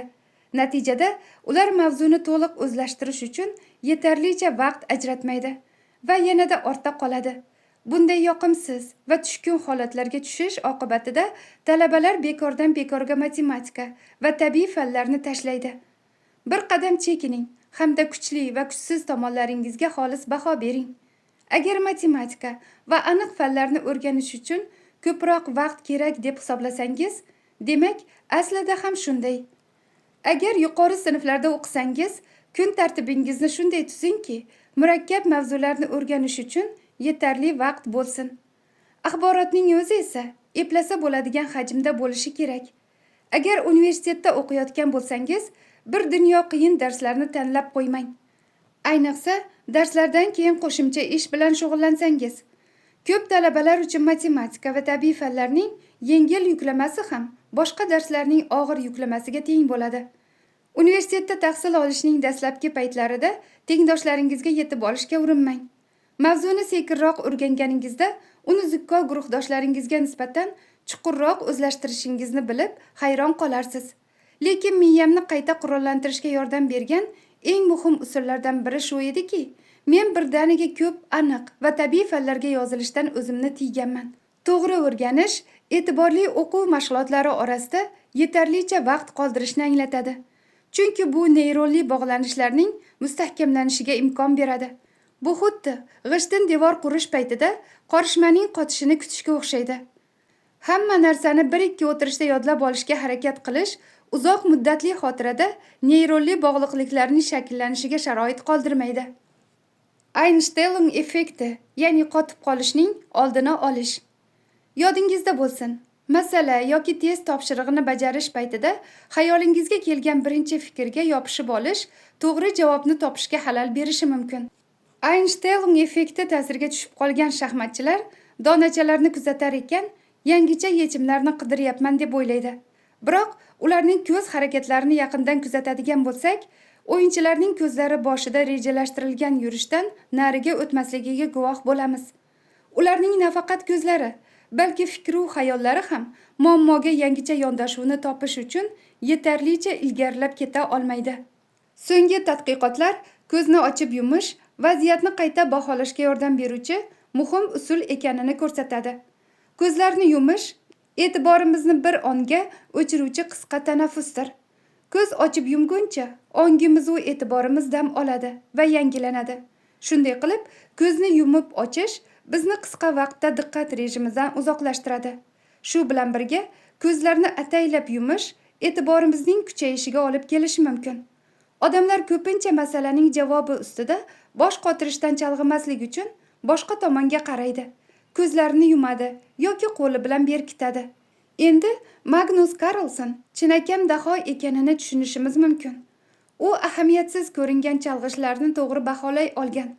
Carlsen o'rnidan turib, ko'zlarini va e'tiborini chetga, boshqa o'yin doskalariga qaratganida, u qisqa vaqtga diqqat rejimidan aqlan chekingan. Ko'zi va diqqat e'tiborini o'yindan chalg'itish Kasparovga qarshi shaxmat partiyasida parishon ichki sezgidan foydalanishga imkon bergan. Yangi g'oyalarni hosil qilish uchun Carlsen bir rejimdan ikkinchisiga bunday tez o'tishni qanday uddalagan? Uning shaxmat bo'yicha malakasi va amaliy ko'nikmalari ma'lum bir rol o'ynagan. Bundan biz ham tegishli xulosa chiqarishimiz mumkin. Ma'lum sohada malakamiz ortib borgani sari e'tiborli yoki parishonlik rejimiga o'tish tezligimiz ham oshadi. Shuningdek, Carlsen o'zining o'rindig'idan sapchib turishi Kasparovni chalg'itishini ham bilgan bo'lsa kerak. Bunday yuqori darajadagi o'yinda hatto biroz chalg'ish ham o'yinni izdan chiqarishi mumkin. Bu chuqur va jamlangan diqqat e'tibor qanchalik muhim ekani, bunday e'tiborli holatdan osonlik bilan chiqib ketmaslik kerakligini ham ko'rsatadi. Agar parishonlik rejimiga o'tish uchun ataylab bir qadam chekinmagan bo'lsangiz albatta, murakkab muammoni yechish yoki yangi g'oyani tushunish deyarli har doim mavzu bo'yicha ongli fikrlamaydigan bir yoki bir nechta vaqt oralig'i bo'lishini talab qiladi. Har bir shunday tanaffus masalaga yangicha qarashga imkon beradi. Diqqat rejimini qayta ishga tushirganingizda parishonlik rejimi shakllantirgan yangi g'oya va bog'liqliklar mustahkamlanadi. Diqqat va parishonlik rejimlarini almashtirib turish. 15 yil davomida pianino chalganman. Ba'zan qiyin kuylarga ham duch kelganman. Men ularni shunchaki chala olmasdim. Barmoqlarimni kuyning qiyin joyini qayta mashq qilishga, garchi sekin va xato qilib bo'lsa ham majburlardim. So'ng tanaffus qilardim. Ertasi kuni yana mashq qilganimda xuddi mo'jiza ro'y bergandek kuyni bexato chalardim. Bugun oliy matematikaga oid juda murakkab bir masala ustida bosh qotirar ekanman. Asabim buzila boshladi. Shunda biroz tanaffus olishga qaror qildim.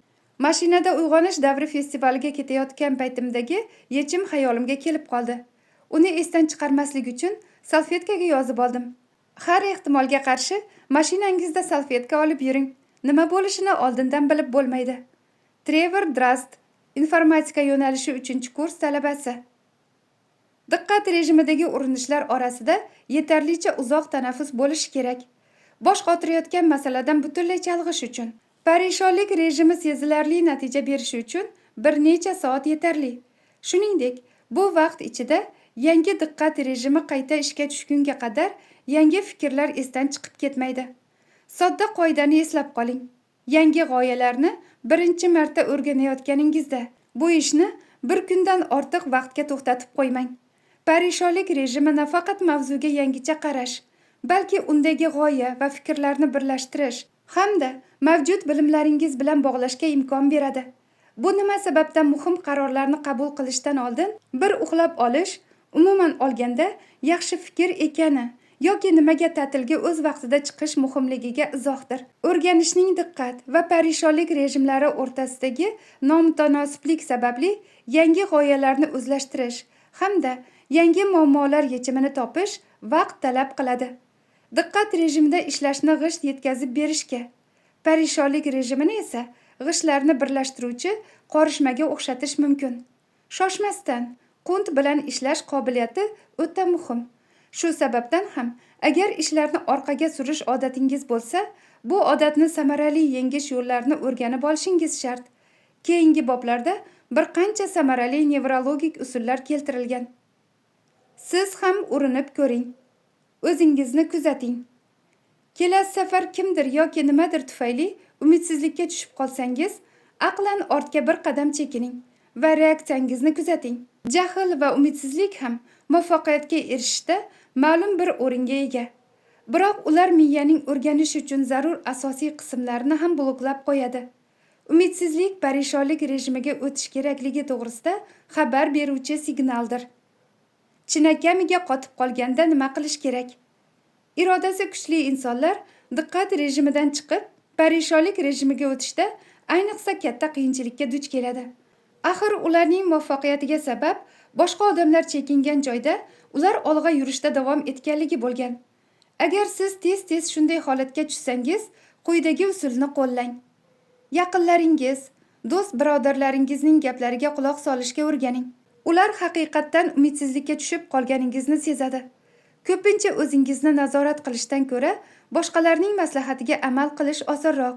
Misol uchun, murakkab kompyuter dasturi ustida ishlayotgan paytimda ba'zan turmush o'rtog'im yoki farzandlarim biroz ishdan chalg'ishimni iltimos qilishadi. Shunda har safar istamaygina ishimni to'xtataman. Boshqalar bilan gaplashish mavzusiga qaytadigan bo'lsak, bir joyda chinakamiga qotib qolgan paytingizda hech narsa sinfdoshlar, tengdoshlar va murabbiylarning fikrlarini eshitganchalik foyda bermaydi.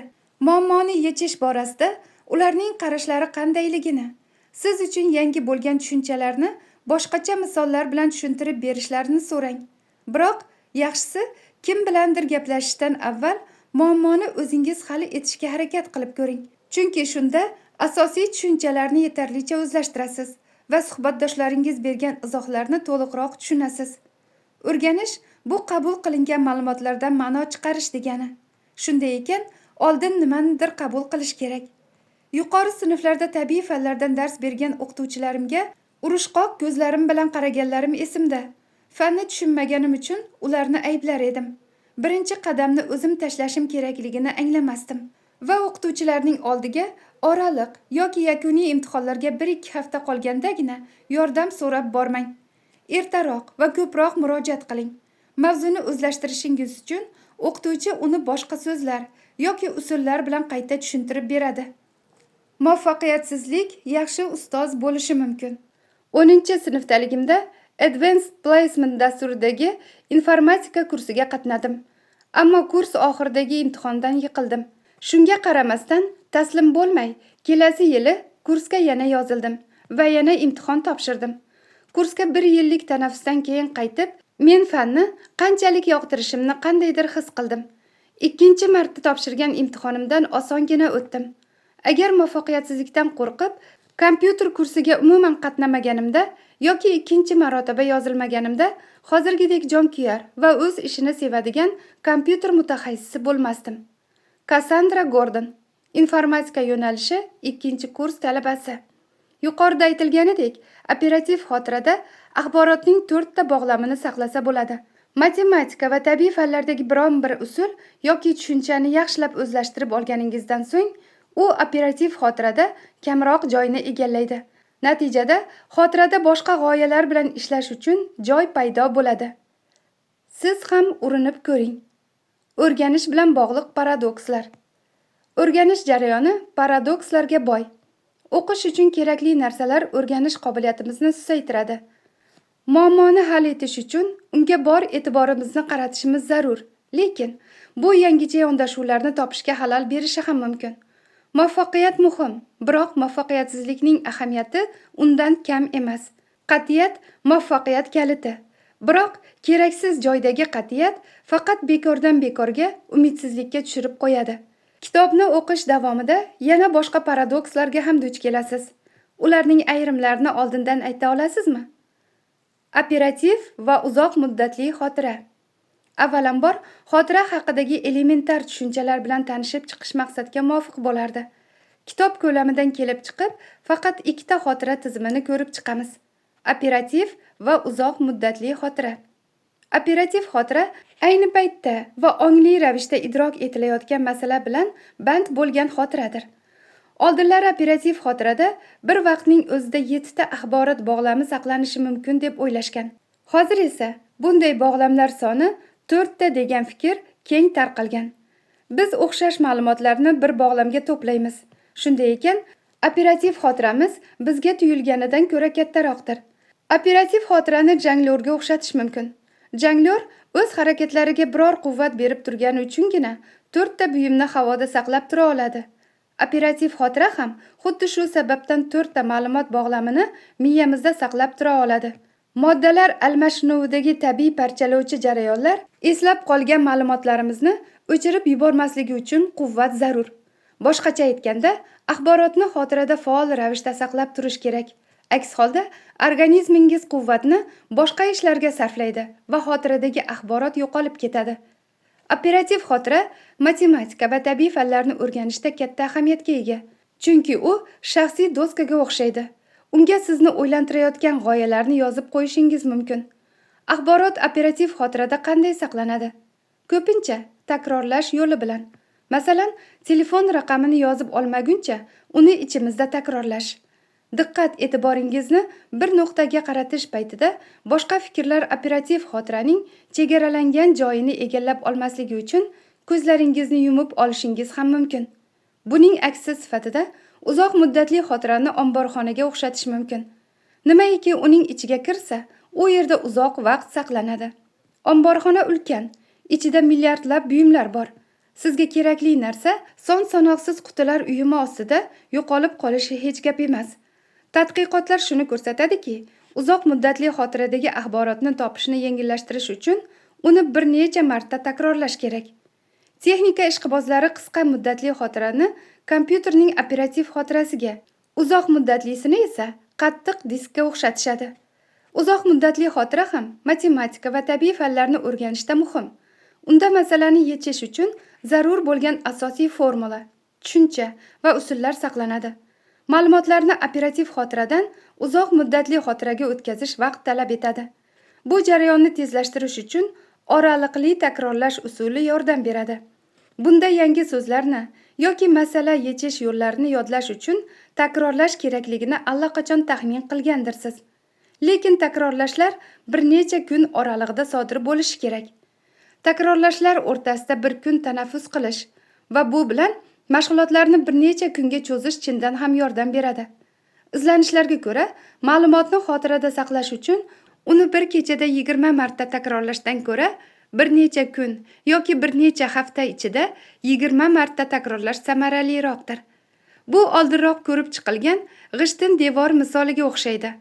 Agar qorishma qotishi, ya'ni neyronli bog'lanishlar hosil bo'lishi va mustahkamlanishi uchun yetarlicha vaqt ajratilmasa, yaxshi bino qurib bo'lmaydi. Siz ham urinib ko'ring. Miyangiz zimdan ishlashiga qo'yib bering. Keyingi safar qiyin muammoga duch kelganda bir necha daqiqa bosh qotiring. Agar olg'a siljimay qolsangiz, boshqa muammoga o'ting. Parishonlik rejimi birinchi muammo ustida ishlashda davom etadi. O'sha qiyin muammoga e'tiboringizni qaytadan qaratganingizda qanchalik oldinga siljiganingizni ko'rib hayron qolasiz. Uyqu borasida maslahat. Ko'pchilik mizg'ib ololmasligini aytadi. Bundan ancha yillar oldin bir martalik yoga darsida sekin nafas olishni o'rganib olganman. Men shunchaki sekin nafas olaman va chiqaraman. Uxlashim kerak deya o'ylamayman. Buning o'rniga o'zimga o'zim uyqu vaqti deyman va faqat nafasimga diqqatimni qarataman. Bundan tashqari xonani qorong'u qilaman yoki ko'zlarimga samolyotda taqiladigan uyqu niqobini taqib olaman. Shuningdek, budilnikda 21 daqiqa vaqt belgilayman. Chunki yengil mizg'ib olish uzoq uyquga aylanadigan bo'lsa, lanch bo'lib qolishingiz mumkin. 21 daqiqalik uyqu ongimni o'chirib yoqish uchun yetarlidir. Amy Alkin, taniqli jurnalist va mizg'ib olishga ishqiboz. Uyquning o'rganishdagi o'rni. Shunchaki uyg'oq bo'lishning o'zi miyada zaharli moddalar to'planishiga sabab bo'lishini eshitib, hayron qolsangiz kerak. Uyqu paytida esa hujayralar kichrayadi va hujayralar aro bo'shliq sezilarli darajada kengayadi. Buni suv jo'mragini ochib qo'yishga o'xshatish mumkin. Suyuqlik oqib, zaharli moddalarni yuvib ketadi. Bunday tungi tozalovlar miyaning salomatligini ta'minlaydi. Chunki taxminlarga qaraganda, aynan juda kam uxlaganimizda hosil bo'lgan zaharli moddalar tiniq fikrlashimizga xalal beradi. Juda kam uxlash depressiyadan Alsgeymergacha bo'lgan qator kasalliklarga sabab bo'ladi. Uzoq uyqusizlik esa o'limga olib kelishi mumkin. Tadqiqotlar uyqu xotira va o'rganishning ajralmas qismi ekanini ko'rsatadi. Uyqu vaqtidagi tozalov vazifalaridan biri keraksiz xotiralarni o'chirib tashlash va keraklilarini mustahkamlashdir. Bundan tashqari, uyqu paytida miya o'rganishga urinayotgan eng qiyin narsalarini yana bir bor takrorlaydi. Ya'ni bilimlaringiz neyron yo'llari bo'ylab aylanib yurib, chuqurlashadi va mustahkamlanadi. Va nihoyat, uyqu insonlarning murakkab muammolariga yechim topish va o'qiyotgan mavzusining mazmunini o'zlashtirish qobiliyatiga ijobiy ta'sir ko'rsatishi ham aniqlangan. Xuddi peshona qismidagi ongli o'zlikning o'chirib qo'yilishi natijasida miyaning boshqa qismlari o'zaro erkinroq muloqotga kirishadigandek go'yo. Ular uyqu paytida neyron tarmoqdan muammoning yechimini qidirishadi. Albatta, parishonlik rejimi ishlashdan avval diqqat rejimi yordamida poydevor tayyorlab olish zarur. Uyquga ketishdan oldin kerakli mavzuni o'rganish u haqida tush ko'rish ehtimolini oshiradi. Agar mavzuni tushda ko'rish istagini miyangizga singdira olsangiz, imkoniyatlar yanada ortadi. O'rganayotgan narsangizni tushda ko'rish esa uni tushunish qobiliyatingizni sezilarli darajada kuchaytiradi. Xotiradagi axborot yodlashga oson bo'lgan bog'lamlarga birlashtiriladi. Agar charchagan bo'lsangiz, shunchaki uyquga ketish va ertasi kuni ertaroq turish mumkin. Shunda o'qishni hordiq chiqargan miya bilan davom ettirasiz. Tajribali talabalar yaxshi dam olgan miya bilan 1 soat mutolaa qilish, charchagan miya bilan 3 soat o'qigandan ko'ra foydaliroq ekanini tasdiqlaydi. Uyqudan mosuvo bo'lgan miya normal fikrlash jarayoniga xos aloqalarni tuza olmaydi. Imtihondan oldin uxlamagan bo'lsangiz, qanchalik tayyorgarlik ko'rmang, yaxshi natijaga erisha olmaysiz. Chunki miyangiz shunchaki me'yordagidek ishlay olmaydi. Ko'p sohalarda ish beradigan usul. Diqqatli va parishon yondashuvlar nafaqat matematika hamda tabiiy fanlar, balki barcha fan va sohalar uchun qimmatlidir. Ingliz tili yo'nalishidagi bitiruvchi kurs talabasi Paul Schwab bu borada shunday deydi. Agar muammoni yechishda qiyinchilikka duch kelsam, uyquga ketishdan oldin va uyg'onishim bilan fikrlarimni qog'ozga yozaman. Yozganlarimning ayrimlari hech qanday ma'noga ega emas. Biroq ba'zan muammoni butunlay boshqacha ko'z bilan ko'ra boshlayman. Umumlashtiramiz. Matematika va tabiiy fanlardagi tushuncha-yu masalalar bilan yaqindan tanishish paytida diqqat rejimidan foydalaning. Dastlabki qattiq va e'tiborli mashg'ulotdan so'ng parishonlik rejimi ishga tushishiga imkon bering. Dam oling va boshqa bir ish bilan shug'ullaning. Umidsizlik paydo bo'lishi diqqatni pasaytirish va parishonlik rejimining zimdan ishlashiga qo'yib berish kerakligini bildiradi. Matematika va tabiiy fanlar bilan kichik dozalarda har kuni oz-ozdan ishlash samaraliroq bo'ladi. Bunday tartib ham diqqat, ham parishonlik rejimlari ishlashi uchun yetarlicha vaqt beradi va mavzu o'zlashtirilishini yengillashtiradi. Mustahkam neyronli bog'lanishlarni faqat shunday hosil qilish mumkin. Agar ishlarni ortga surish odatingiz bo'lsa, 25 daqiqa vaqtni belgilang va shu vaqt ichida SMS, internet yoki boshqa narsalarga chalg'imasdan diqqatni bir nuqtaga jamlab ishlang. Ikkita asosiy xotira tizimi mavjud. Operativ xotira jonglyor singari faqat 4 ta narsani havoda ushlab tura oladi. Uzoq muddatli xotira xuddi omborxona singari yirik hajmdagi axborotni saqlay oladi. Biroq ularni topish oson bo'lishi uchun vaqti bilan takrorlab turish zarur bo'ladi. Oraliqli takrorlash axborotning operativ xotiradan uzoq muddatli xotiraga o'tishiga yordam beradi. Uyqu o'rganish jarayonining muhim bir qismidir. Uyqu normal fikrlash uchun zarur bo'lgan neyron bog'lanishlarni hosil qilishga yordam beradi. Shu sababdan imtihondan oldin yetarlicha uxlab olish juda muhimdir. Qiyin masalalar ustida bosh qotiring va qilayotgan ishingizdan mazmun qidiring. Olgan bilimlaringiz ichidan muhimlarini mustahkamlang va takrorlang. Keraksizlarini esa esdan chiqaring. To'xtang va eslang. O'rningizdan turing va biroz tanaffus qiling.